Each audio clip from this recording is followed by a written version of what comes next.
Hey, thanks for making it to Veterans Info Tap. I'm glad you made it. 5 military benefits that vets might not know they've earned is the title of this article I found. I wanted to share it with you just as a gentle reminder, see if we can turn any stones over and find some nuggets, that type of stuff. Before we jump into it, I want to throw on a special thank you to Trevor Simmons 9073. Trevor Simmons, thank you so much for the super comment, super chat. I really do appreciate your support so very much. All right, so 5 military benefits that vets might not know they've earned. This is on Kiplinger. I don't even know how to, whatever, close enough. Veterans could qualify for military benefits that help them with housing, transportation, clothing, education, and employment, as well as others. So let's jump into it.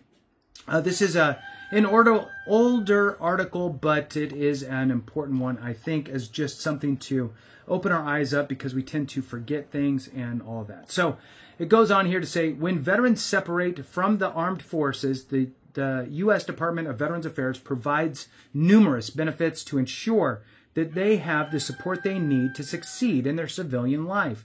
However, for veterans managing the many unknowns of this transition, retaining a lot of this stuff is kind of difficult, right? The full extent of their earned military benefits can be difficult. Basically, you're going through out processing. You have like a week's worth of information that's fire hose to you, and all you remember is you're trying to find a job and get moved to wherever you're moving. So you miss things and you forget things. So it says here that many of us, we don't really get the full extent of our earned military benefits, and that can be difficult, and many veterans miss out on vital care. And I'll say that's absolutely true. Many veterans miss out on it initially, and some never come to it, and some get to their benefits way later on and missed out on thousands and thousands and thousands of dollars of tens of thousands, hundreds of thousands of dollars of benefits. So let's jump into this. It says here, let's see, to receive monthly VA disability compensation is one of them here that they're listing out. And I think that we're going to go obvious that is one of the big ones, right? Is that. So let's talk about other things. So number one they have listed here is adaptive housing grants and loan assistance. Depending on the nature and severity of a veteran service-connected condition, they could qualify for assistance in purchasing a house that accommodates their disability or for updating their current home to better meet those needs. The Specially Adapted Housing Grant is designed for veterans with certain disabilities to subsidize the cost of buying a house. Qualifying service-connected disabilities include loss or loss of use of a limb or other conditions that affect a veteran's mobility. For fiscal 2023, this is the most current I have in front of me, veterans can receive upward of $109,986 with the SHA grant to put towards a comfortable and functional home. The VA also offers a special home adaptation grant, which applies to veterans with a wider range of disabilities and allocates up to over $22,000 to adapt their current home to their needs. These grants cover accommodations such as installing ramps, making bathrooms accessible, and widening doorways. Number 2 on this list, the Automobile and Conveyance Equipment Grant. For former service members who struggle with a disability that prevents or impairs their ability to drive, the VA offers automobile allowance and adaptive equipment grants. These grants function similarly to the housing grants for veterans and can be used to help a veteran purchase a specially equipped vehicle or applied toward adaptive equipment to add safe and necessary accessibility features to their vehicle. These might include power steering, brakes, seats, windows, or lift equipment. These modifications can go a long way in helping veterans with disabilities live more independently.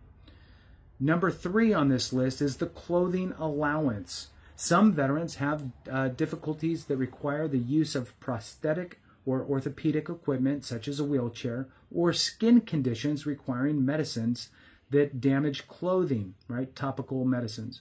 In these cases, the VA has an annual clothing allowance that gives veterans money each year to buy new clothes to replace their damaged items.